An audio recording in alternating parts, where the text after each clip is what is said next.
দেখুন, একজন মুখ্যমন্ত্রী তিনি তো কার্যত মস্তানের মতো কথা বলছেন। উনি মুখ্যমন্ত্রী না মস্তান বুঝতে পারছি না। এটা মস্তানরা বলে, এ ভাই দেখে নেবো, ভাই নিয়ে নেবো, ভাই কেড়ে নেবো। মুখ্যমন্ত্রী যদি মস্তানের মতো হয় তাহলে তো মুশকিল। তাহলে একটু প্রশ্ন উঠছে, মস্তানকে মুখ্যমন্ত্রী করলেন। উনি যোগী, উনি গেরুয়া বসন পড়েন, উনি ধ্যান করেন, সাধনা করেন। এবার ধ্যান করে সাধনা করে তো লোকে উচ্চ মার্গে যায়।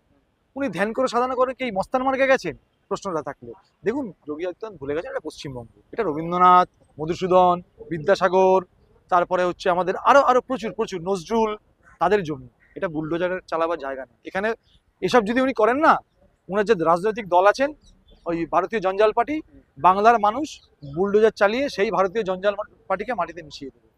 যত বেশি কম আসবেন উনি, যত বেশি উনি এই ভণ্ড যোগীর বেশ নিয়ে যত বেশি কম আসবেন, তত আমি বলবো এখানকার বিজেপি নেতাদের, শ্রমিক ভট্টাচার্য বিজেপি সভাপতি, তাকে বলবো ওনাকে আনবেন না। ওনাকে আসলে আপনাদের কিন্তু ভোট কমবে। এবং কবে দেখবেন আপনাদের দুটো পার্টি অফিস মানুষ বুলডোজার দিয়ে ঘুরিয়ে দিয়েছে, তখন হয়তো হতে পারে, তখন হয়তো উত্তরপ্রদেশ থেকে ওনাকেই বলতে হবে পাঠান তো বুলডোজারটা, আপনাদের পার্টি অফিসটা ঘোরাতে হবে। সেটা হতে পারে। পশ্চিমবঙ্গ সব ওসব ধমকি ধমকি পশ্চিমবঙ্গে চলবে। এটা বাংলার মাটি, কঠিন মাটি। এই মাটি, এই মাটিতে এসব করতে গেলে খুব বিপদ। সেটা বিপদটা বুঝতে পারছেন না, বুঝতে পারবেন।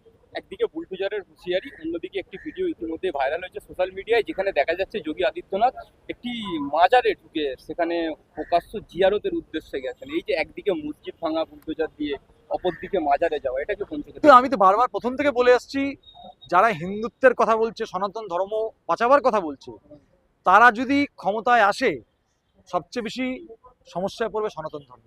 আমি প্রথম থেকে বলছি, হিন্দুত্বের বা সনাতন ধর্মের সবচেয়ে বড় বিপদের নাম হচ্ছে ভারতীয় জনতা পার্টি। তারা যতদিন হিন্দু হিন্দু হিন্দু হিন্দু করবে, ততদিন হিন্দু আরো বেশি খারাপের দিকে যাবে।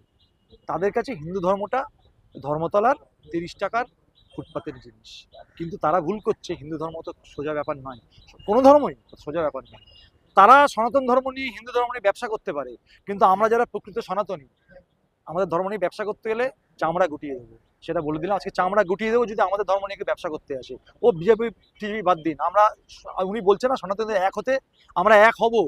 এই ভণ্ড সনাতন ধর্মের ব্যবসায়ীদের বিরুদ্ধে আমরা এক হব। এবং সেই মর্জিনা আবদুল্লাহর গান ছিল, মার ঝাড়ু মেরে ঝেঁটিয়ে বিদায় কর। প্রয়োজনে সমস্ত সনাতনের রাস্তায় ঝাঁটা নিয়ে নামবো, নেবে এই সমস্ত ভণ্ড ব্যবসায়ীদের, ধর্মের ব্যবসায়ীদের ঝেঁটিয়ে বিদায় করব, দরকার চামড়া গুটিয়ে দেবো। এটা হিন্দু, এটা সনাতন ধর্ম, এটা বাদরামি করার জায়গা নেই। যোগীদের বোঝা উচিত, শুভেন্দু অধিকারী আর হচ্ছে অমিত শাহ, এদের বোঝা উচিত এটা ধর্ম। এটা তোমার পাড়ার বা তোমার ছেলের হাতের মোয়া নয় যেটা নিয়ে বদমাইশি করবে। বদমাইশি করবেন না। এক হলে, আপনারা যে কারণে এক হতে বলছেন, আমরা সেই কারণে এক হব না। আমরা আমাদের সংখ্যালঘু ভাইদের কাঁধে কাঁধ মিলিয়ে, হাতে হাত মিলিয়ে বাংলার উন্নয়ন, দেশের উন্নয়ন করবো। আপনারা বলছেন তাদেরকে বিরুদ্ধে রুখে দাঁড়াতে, আমরা তাদের বিরুদ্ধে রুখে দাঁড়াবো না। আমরা আপনাদের মতো ভণ্ড হিন্দু যারা ব্যবসায়ী, তাদের বিরুদ্ধে রুখে দাঁড়াবো।